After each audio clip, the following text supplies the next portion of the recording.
Post-match analysis for Chat with Chaps, where it finished at the MKM Stadium. Hull City 0, Millwall 0.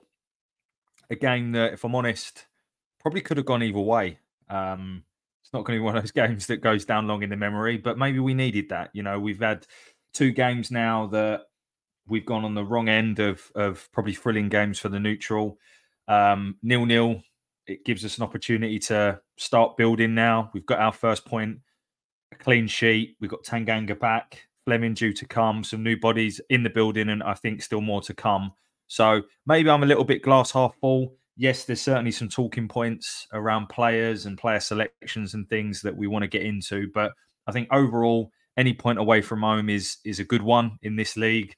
A whole side that I think are probably going to get better as the season goes on. I don't think they're very good, which is why I'm a little bit frustrated that we possibly couldn't have gone on and won the game. But in reality, a couple of good chances from both sides, and we draw a blank, and it finishes 0-0. But let's get into it, as always. So the starting lineup for the Lions, sharing on screen now. One change, and this is the change that we expected, which is, of course, Japhet Tanganga coming back into the side. So the lineup then is Lucas Jensen in goal, a back 4 right to left of Ryan Leonard, Japhet Tanganga, Jake Cooper, who took the armband, Joe Bryan, 2 central midfielders, George Saville, Casper Denor. On the right, Duncan Watmore. On the left, Romain Esse. And then George Honeyman behind Tom Bradshaw. New boy, Femi Aziz, was on the bench. He does actually come on later in the game. More on that later. And then, excuse me, Daniel Kelly, not involved. I would imagine he's probably just not signed in time, so wasn't involved today. So, oh, by the way, Murray Wallace back in the squad as well. So starting to get players back.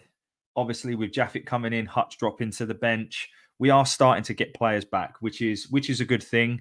I still think we need more, and I'll come on to that a little bit later. So the game started, and Hull have got a new manager and a huge transition of players. I think they've signed 9 players or 10 at point of counting. And their new manager has a very specific style of play. I don't necessarily think we saw bundles of it today, but you could see early signs. You know, this playing out from the back. At times, their right back was playing left wing and vice versa. So there's a lot of movement, and that was something I was interested to look out for. Of course, they had a couple of big money signings: Mason Burstow, formerly of Charlton and at Chelsea, and then obviously they've signed him permanently, and Liam Miller, who had a good season for Preston last season, as well as Ryan Giles, the left back. I think in total that's around £12 million just on those 3 players. Game starts. Massive credit, by the way, to the 450 fans that travelled today. I obviously didn't. I watched it on Sky Plus. I've got to say, the commentating is leaves a lot to be desired. Let's just say that. I'm remaining pragmatic, but it's not the best. But anyway, I felt the first couple of minutes we got an early corner. A header from Bradshaw, but didn't really test it. The goalkeeper. Then they created a few different overloads, but it was just the same of what more to come, which was basically Leonard doing a fantastic job against Liam Miller. On 8 minutes, we had the ball in the net, but everyone had stopped, in fairness. Duncan Watt would put the ball in the net. But watch it back. Honestly, I made a right point of watching this over and over again. If that is a foul, there is a problem with football. Watch it back. Seriously, 8 minutes, watch back. How that is given as a foul against Jake Cooper, I'll never know. We say this all the time, but that one particularly bugged me. Not that the goal would have gone ahead because all the players had stopped, but that's what happened there. I then felt that from about the 6th, 7th minute until about 20, that was our spell. And we dominated quite a bit. And I think that, players that did well in that phase was Joe Bryan, George Honeyman, Duncan Watmore. And then, of course, we have our main chance. We have 4 corners, by the way. A couple of half chances with some headers and things. Nothing really broke to us. But we have our main chance on 18 minutes where A loose ball, Romain Esse picks it up, plays a superb pass to George Saville. It's a fantastic pass. And Saville's got to do better there. He chooses to use sort of punts it with his left foot, chooses to go with that, and the keeper makes a good save. But he's realistically probably got to be scoring there. They then go on to have a very good chance 2 minutes later. Ball's played through, Burstow running through on goal. Jensen comes out and makes a really good save, makes himself big. And Paul from the Chat with Chaps podcast, he referred to this, and I know it's a bit getting ahead of ourselves, and I'm not comparing him for 1 second, but Jensen, the saves he has made that are good are often quite about making himself big and spreading himself, Schmeichel-like. Is what I'm getting at. So that was a really good save from Lucas Jensen and would have done him the world of good. But then the ball comes back in after being cleared, and it's a clear penalty. They should have a penalty. I remain very unbiased despite how much I love my club, but that's a penalty all day long. The referee has got that wrong. It's hit Cooper's arm. His arm is out. It's going in. That's a penalty. So I can understand why they would feel harshly done by there. Couple of other chances. Coyle had a long-range effort and Jake Cooper had a header on 28. The only other thing I've noted down here from my notes of the first half is that I did feel when there was a lot of space in the middle of the park where they could break, that was where I felt we looked vulnerable, because trying to watch Tom Bradshaw, George Saville and Duncan Watmore run back is not what you want to see, because that's not their strength. So I did feel as though that we looked a little bit vulnerable, and it worried me for the second half. It needn't has, because they didn't really use that much in the second half at all. And we go in at half-time 0-0. Arguably, could and should have been 1-1, with their good save from Jensen and a clear penalty, and then Saville probably should have scored for us.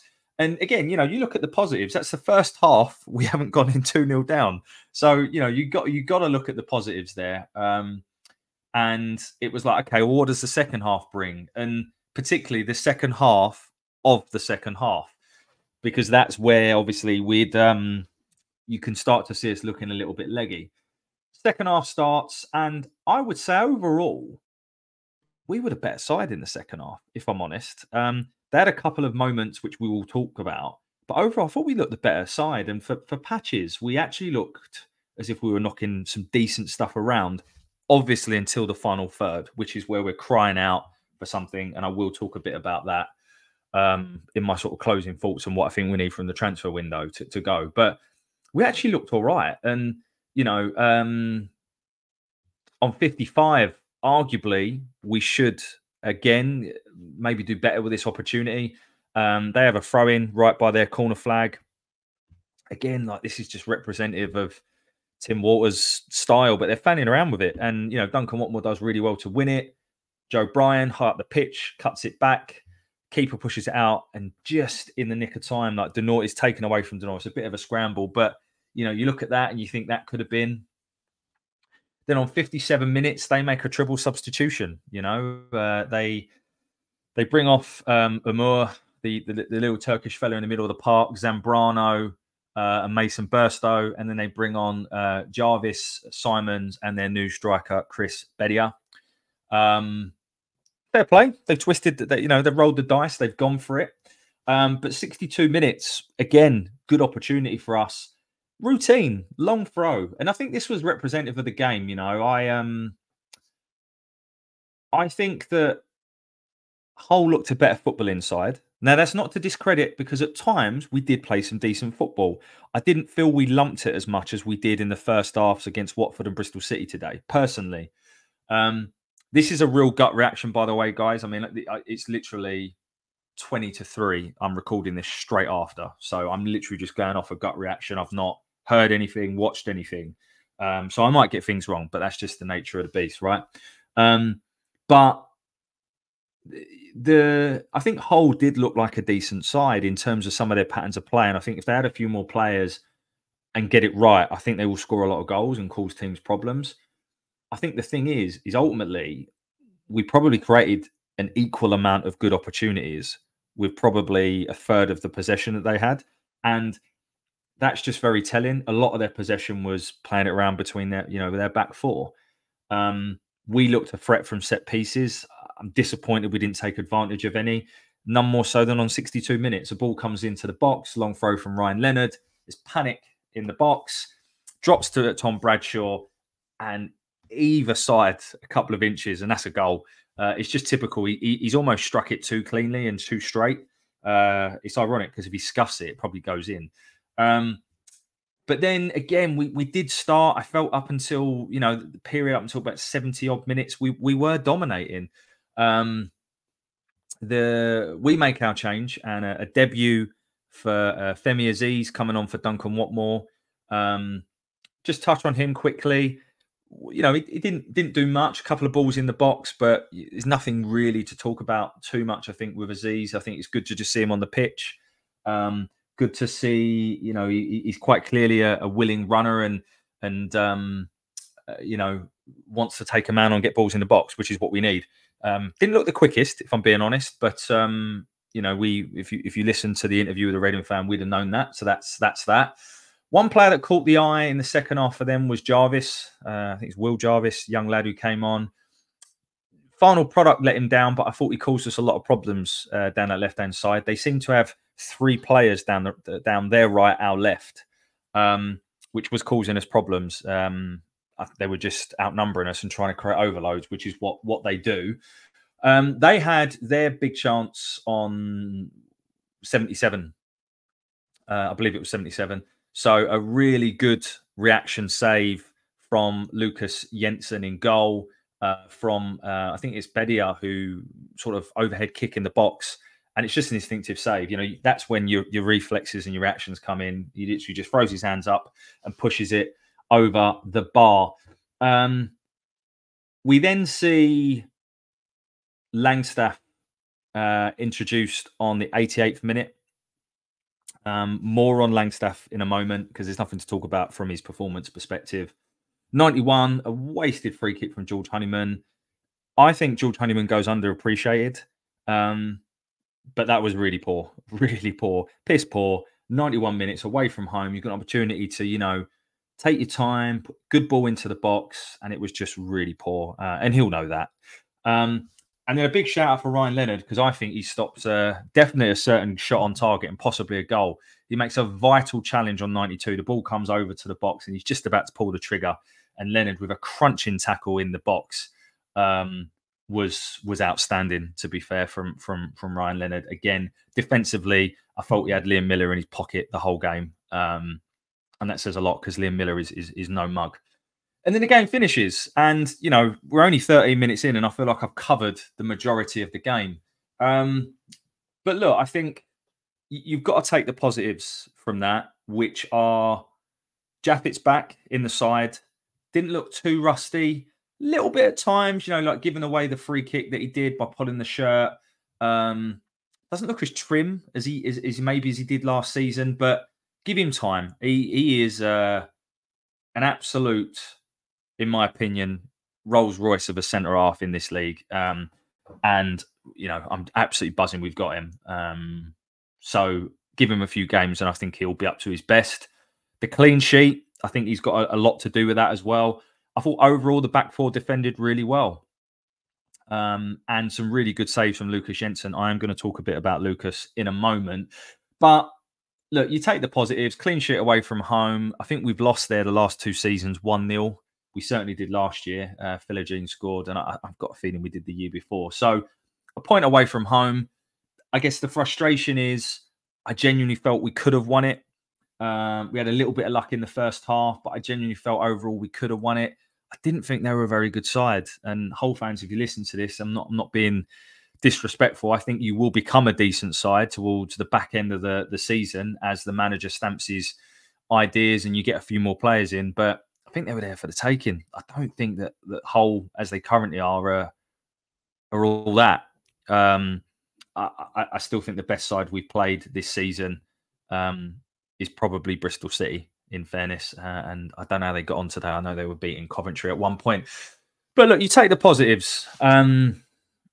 good to see Aziz out there. Good to see, you know, the bench looking a little bit stronger, but it's still not there. And I'm going to talk a bit now about Langstaff, and I'm going to talk a bit about what I think we need over the course of the next week. So Langstaff is an odd one because clearly Neil Harris is not giving him minutes. You know, that's the obvious statement. The question is why. And again, I'm going to remain pragmatic because there's a lot of fans just blaming Harris, and maybe that's true. I don't know. But the question I ask myself is, and again, this is just my opinion, so you shoot me down all you want. This is my opinion. We're all entitled to one. Do I trust? I ask myself this question: do I trust Neil Harris? And the answer is yes, I do. And therefore, if he sees Macaulay Langstaff and Idemo Maku in training, and he doesn't think that it's right that they're playing at the moment, then I just trust that decision. Now, that doesn't mean I won't question it. Personally, for me, I would have taken Tom Bradshaw off earlier, and I would have probably put Weaver through the middle. I actually probably would have put a Maku on because I felt his pace could have caused them problems. But so I guess what I'm saying is if I was manager, I would have made a change earlier. I think Tom Bradshaw looked dead on his feet, and other than his pressing, he doesn't offer that much anymore. And I'm not discrediting him because I think he has been a really good servant for us. But he's 32 years old. He's aging. To ask him to play that for 90 minutes is just not going to work anymore, I don't think. And then you're saying, right, okay, well, we've got League Two's best striker sitting on the bench, not even able to get on. I don't know why that is. I can only speculate that it is either he's either not fit, which I don't think that's true because he is coming on in games and obviously played against Portsmouth, or Harris doesn't rate or trust him. That to me, they're the only possible options. He does not come across like a bad egg whatsoever. I'm not saying it's always obvious, but I think, you know, you can sometimes tell. Obviously, Mr. Nisbet, goodbye to him, going on loan to Aberdeen, it seems.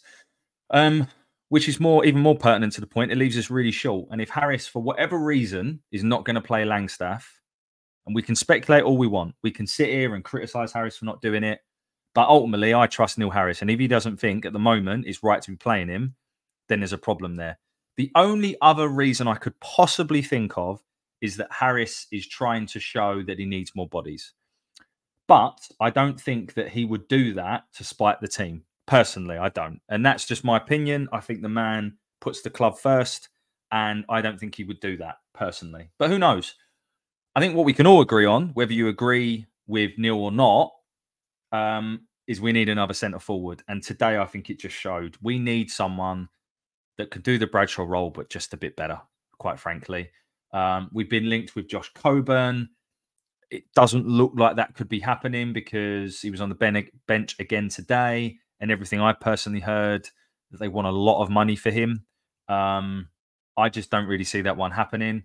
We've been rumoured with Lyndon Dykes for years, and it would not surprise me. He was not in the QPR squad today.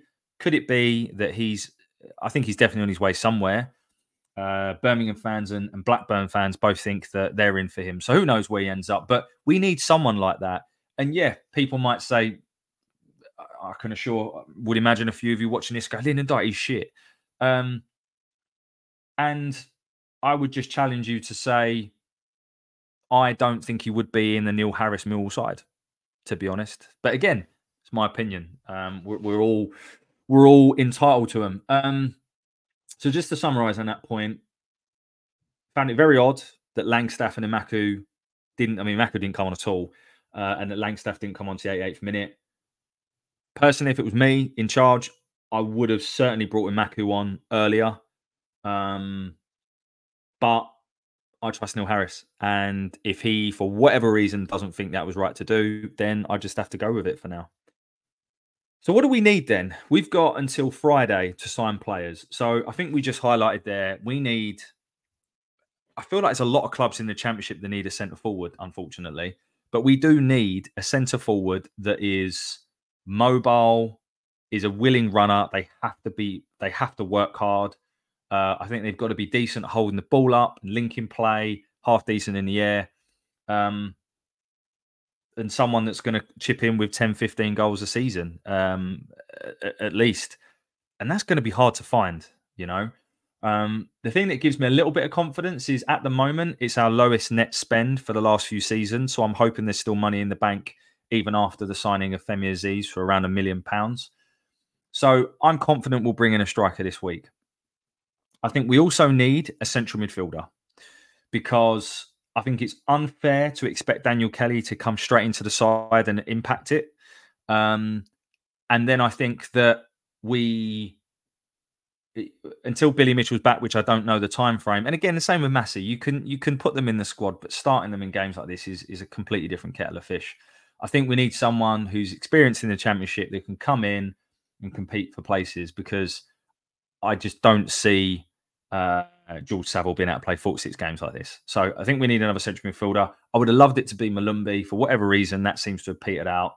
But would like us to be signing someone very soon in the centre of the park. So that's 2. I also would like us to sign another defender. And I can't quite work out whether we need a centre back more or a left back more. I might argue a left back more, because after Joe Bryan, I don't really think we have anything. It's a real shame for Nino, the injury that he got, but it doesn't look like he's going to be available for some time. And I think Murray Wallace, as he gets older, the requirements of the Championship to get up and down the pitch, I just don't think it's there. But then arguably, we sign a centre back, it would enable Wes Harding to maybe go out. So I don't know. So if I'm honest, I'm expecting 3 players this week. And who knows, maybe I should be prepared to be disappointed. But no, I have faith that we'll bring 3 in this week. As I say, a centre forward, a central midfielder, and a centre back, left back. We will be doing a show in a few weeks' time once all the transfers are done, just kind of analysing the transfer window. So me and one of the other boys are going to do that. Cool. Okay, that's kind of where we are. Just before I go on to man of the match and player ratings, again, just want to say a massive thank you to everyone for listening. We are ever so close to that 1,000 subscribers. And again, just to reiterate, why the 1,000 subscribers is important is because everything we do this season will be going to a worthy cause, which is to Cancer Research UK, as you can see on screen right now. And how do you make money for a podcast? Well, you make money through 2 ways. The first one is through YouTube advertising, but you can only do that when you have 1,000 subscribers.